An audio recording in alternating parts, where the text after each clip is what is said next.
Ho! What is up, you guys? My name is Official One, and welcome back yet again to Reaction Week. It's installment 26. It's episode 6, I believe.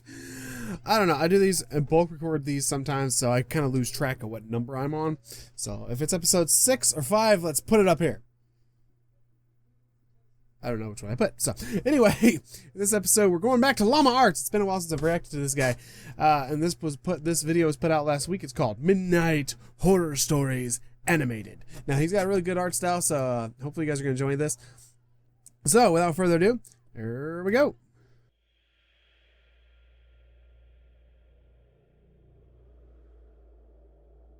I'm not making this video for attention or sympathy or anything. I just want anyone who can help me to do that. My name's Daniel, and this is a story I wish I didn't have to tell. I've been a night owl my entire life. As a teen, I used to stay up way past midnight every night, watching terrifying videos on YouTube. I know now they were nothing compared to the horrors of the real world. Nothing compared to the tragedy my family and I went through. The story I'm going to tell to you now. My parents, being teachers, had always emphasized the importance of sleeping well to me, and would definitely disapprove of my late-night routine. So I knew that if they'd caught me up at that time, I'd be in big trouble. At first, this wasn't a problem, but after I told them about a child predator in our neighborhood that I'd seen in one of my videos, they seemed to grow more and more paranoid, which was obviously understandable. Every night, I'd hear one of them wandering into my room, checking on me, and every night, I'd immediately turn off my light and pretend to be asleep. I never knew for sure if it was my mom or dad coming in, since obviously if I opened my eyes to see, they'd know I was awake. Mostly, I presumed it was my dad, from the heavy-sounding footsteps, but either way, I found it pretty hypocritical for them to preach to me about being up late when they were awake themselves. Sometimes I wondered if they knew I wasn't sleeping, because often it was only after what seemed like hours before they'd finally leave and go to check on Alfie. That's my little brother, and Lucy, my little sister. I'd have asked them about it, but I thought it would have confirmed any suspicions which they seemed to already have about my staying awake deep into the mornings of the next day. Like I said, I guess they were just paranoid about the child predator. It was stupid for me to presume any of these things, and I'll never forgive myself for it, but I did it all the same. Anyway, one day, Lucy's school, where my parents both work, announced a school trip. It meant they'd be gone at some point next month from Saturday morning to Sunday morning, and it meant that I'd finally get to watch the horror movie my friend had lent me, and my parents had refused to let me watch. There was one downside, though. I'd be left to look after Alfie. He, being only 6 years old, my mom was reluctant to leave him in my care alone. But my dad defended me, reminding her that Alfie had been up most of the night after a nightmare, so he'd probably sleep most of the day anyway. Besides, he reassured her, he's 17, he can be given a little responsibility. With a heavy heart, my mom agreed. I honestly wish she hadn't. Finally, the morning came for them to head off. It took longer than expected because my sister said some of her favorite toy dolls had been stolen, but eventually my mom persuaded her that they were probably just lost and told me to look for them whilst they were gone. I begrudgingly agreed, and soon they were ready to go. As they were leaving, my mom gave me a stern word, reminding me to lock the doors, not go to bed too late, and take good care of Alfie. She told me she'd be watching through the security cameras to make sure I was looking after him properly. I told her she really didn't have to worry. Then we said our goodbyes, and they were off. Alfie and I spent most of the day playing outside, but came in after the frisbee landed near a strange man who Alfie said had been in his nightmare. I told him that was ridiculous, because even if he somehow was in his dream, he wouldn't be able to remember. Anyway, I went by myself to get it, and I have to admit that the man was fairly creepy. He had a huge grin, and his eyes, staring right at me, seemed to be permanently forced further open than they were designed to go. His clothes all seemed to have been made from someone 50 years younger, as they struggled to cling to his fully grown body. It was cold, but he was wearing a sun hat, a tiny one for children, which barely fit on his head. I recognized it, but didn't know how at the time. If I'd learned anything from the videos I spent my nights watching, I'd have abandoned the frisbee and left. But clearly I didn't, because not wanting to feel like a baby, I approached him. As I got closer to the man, his smile disappeared, and he removed the hat and held it behind his back. I began to see his features in greater detail. He looked tired. He was pale and his eyes were bloodshot and had huge gaping bags under them. In the entire time it took me to get to him, the man didn't move an inch, other than the odd blink. Not even his eyes shifted. At this stage, I was getting uneasy. I just wanted to get it and leave. "Hi, can I have my frisbee back, please?" "Thanks." The thought of that conversation, if you can even call it a conversation, still makes me shiver. I locked the front door as soon as we got home. We were both a bit shaken, and Alfie looked tired, so I gave him some more food and put him to bed. It took him about 2 hours to fall asleep. He kept complaining that he'd have another nightmare about that man. I told him he wouldn't, but he wasn't convinced. "I see him every night," he whispered to me. "Well, if you see him again, don't worry, I'll be here to fight him off." This seemed to settle him down, and soon he was fast asleep. At about 11, it was time to put my film on. I couldn't have my mom knowing that I was watching it, so I did something naive and ignorant, and something I'll always regret. I turned off the security cameras. I watched it for 2 hours straight, my eyes never straying from the screen, until I replayed the last few seconds of the film. But the sound didn't happen again. It was coming from inside my house. "Alfie?" He didn't reply, but I could see him under the covers, so I thought he was just asleep, and I didn't want to wake him up. I swear, if I thought anything worse had happened, I'd have checked. "You okay?" I thought maybe I was just worrying too much, hearing things. It was late, and the film had been scary. Maybe it was just all in my head. I knew from the sound of his voice it was him. "Alfie! Alfie?" Usually this much noise would have woken him up. "Alfie, what's going on?" I knew something was wrong. It was him. The doll. I couldn't believe it. It had to be some kind of sick prank. It had to be. But it wasn't. It was the man I'd spoken to earlier. He'd taken my brother. "Alfie!" I was certain they'd be gone before I could reach them. But he didn't set off straight away. He watched as I tried helplessly to do something.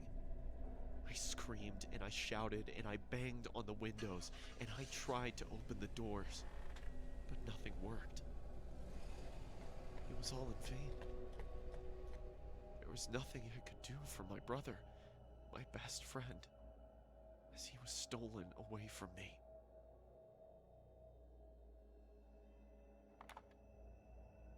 It was too late for the police to do anything.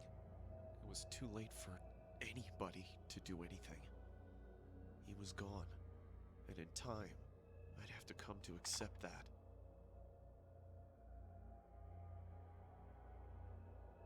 You have 9 new messages. First message. "Hello? If you're out with Alfie, call me back when you get back in, please. Love you guys. Bye." End of message. Second message. Daniel, we've been trying to get a hold of you for hours. Is everything alright? Did you turn the security cameras off? They'll be fine. The security system probably just glitched out. Hey, Alfie, just call us as soon as you can, okay? You know how Mom worries. End of message. Third message. Listen, Daniel, we're starting to get really worried now. If you don't pick up, one of us is gonna have to come home to check if everything's okay. Please pick up. End of message. Fourth.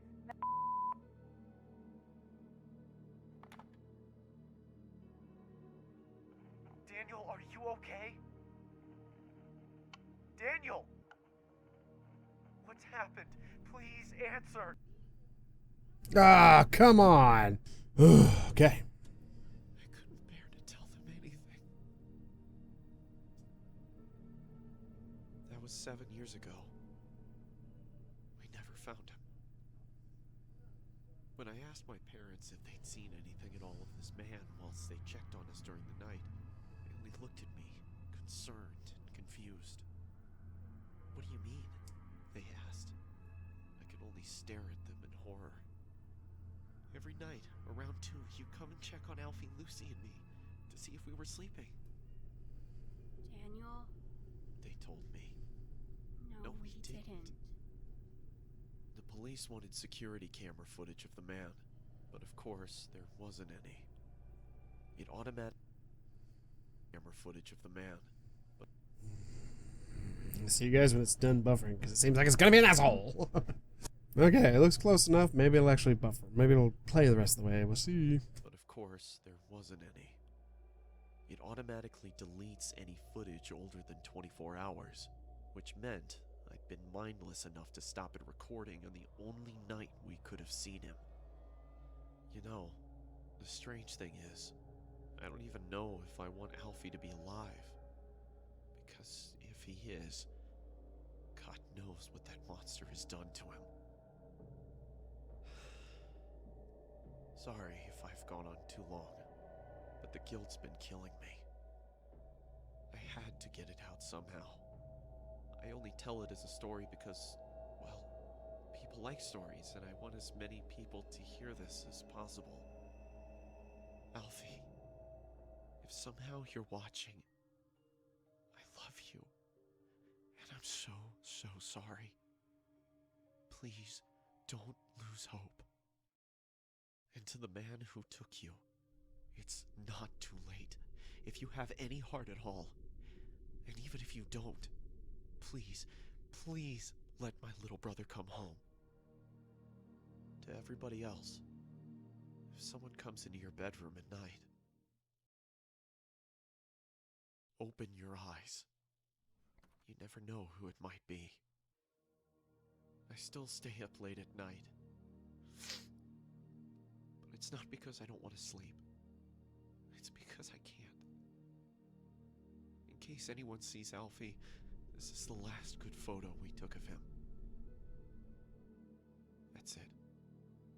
Stay safe. Thank you.